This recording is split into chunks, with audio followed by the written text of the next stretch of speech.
I've spent 20 or 30 years now in small businesses, building businesses, saving businesses in technology in London and in America. And I got to a point when I wanted to do that in Yorkshire, to go back to from whence I came, and to build jobs in Yorkshire and build wealth in Yorkshire. So that's one of my main passions really in this, is how we can regenerate the North, and I can do that from a position of power. That would be great. I also, I've spent 30 years in small business. I've stayed awake at nights worrying about making payroll on Friday, and so waste of money in government is also something that I'm really keen on and we want to look at very closely.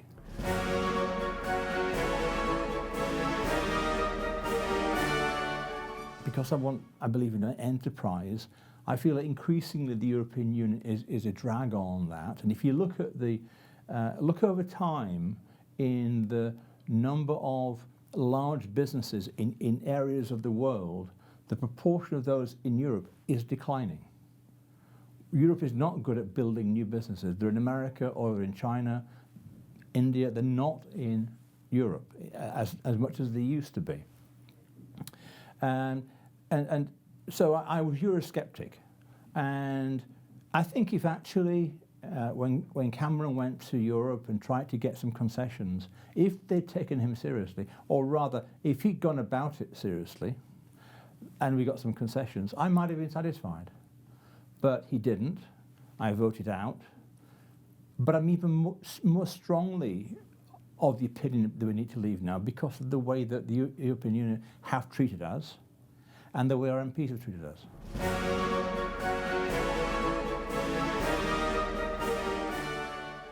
My father was an Irishman.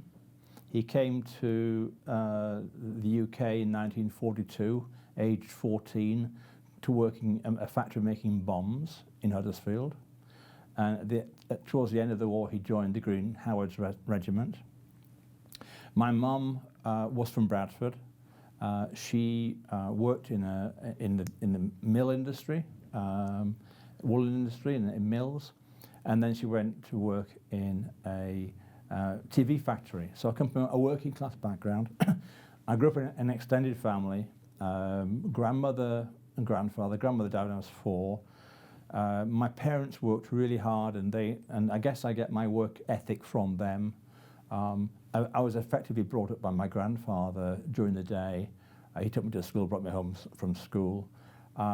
We lived in a council estate in Bradford.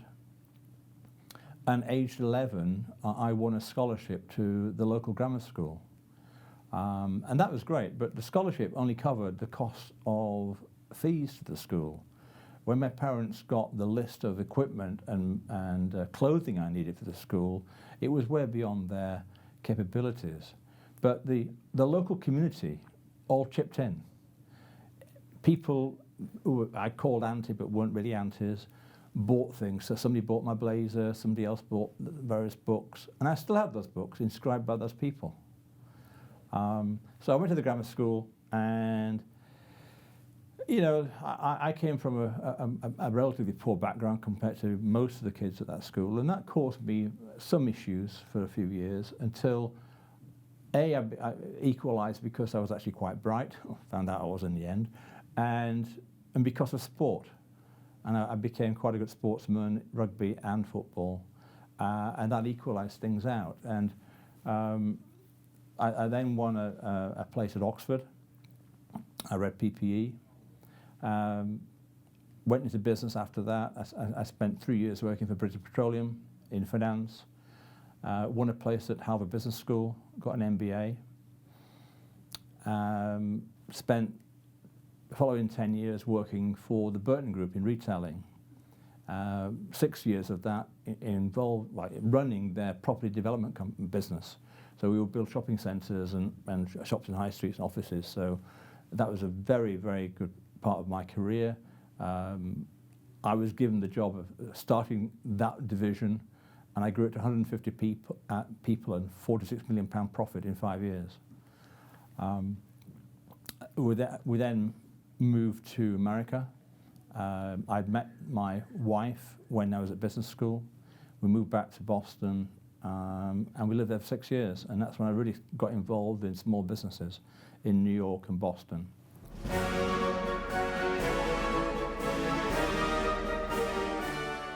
You may remember the TV soap Cheers. The opening credits to that shows a building in Boston, and that's the building in which I met my wife. She was a student in Boston at the time. She came back to the UK with me. We got married, and we were married for 33 years. We raised 3 sons. One is now a chef in New York. One is involved in marketing in Melbourne, and the third one lives in London, is involved in audiovisual production, very similar to this. Just after the birth of our first child, Kathy started having issues, and which eventually led to her being diagnosed with being bipolar. Although it took some time for that to happen, so she was misdiagnosed for quite some time. So that was quite difficult for her and for us, in that she had to be sectioned on more than one occasion. And I got to know quite a lot about the mental health services through that process. I call it as an Americanism now, I call it the trifecta that comes along with that kind of illness. Mental illness often comes along with alcohol dependency and smoking. And that was the case of my wife. She was bipolar, but was diagnosed after a few years, and the right medication was put in place, and that pretty much kept that in check.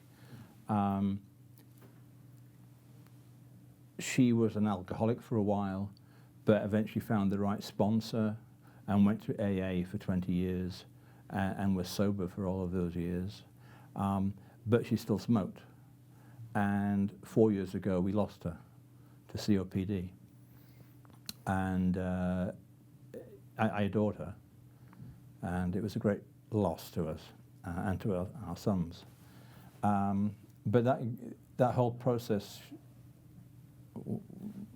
gave me an insight into mental health issues, alcoholism, and those things. And that is something that, again, I'd like to bring into political life if I get the opportunity.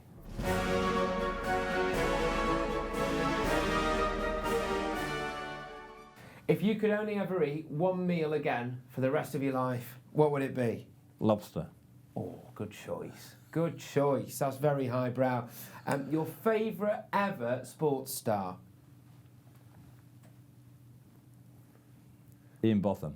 Yeah, again, I like this. I like the way you think so far. If you could only ever take 3 items with you onto a desert island, what would they be? A rugby ball. Yeah. I'm a passionate rugby fan and player. Probably a Dr. Seuss book to remind me of my children when they were young. And a record player with vinyl. Fantastic. What rugby team do you support? Harlequins. Harlequins, there you go. Okay, who is your favourite politician of all time? Gladstone. What are you scared of? Boredom. Okay, fantastic. What do you think about Nicola Sturgeon? Keep it brief. I think she's an excellent politician, but I don't agree with her. First word or phrase that comes to mind when I say John Bercow. If you could outlaw one thing in this country or the world, what would it be?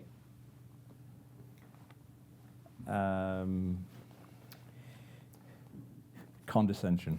Condescension, okay, all right. 3 guests to a dinner party, living or dead? I mean, they'd be alive when they got there, obviously. JFK.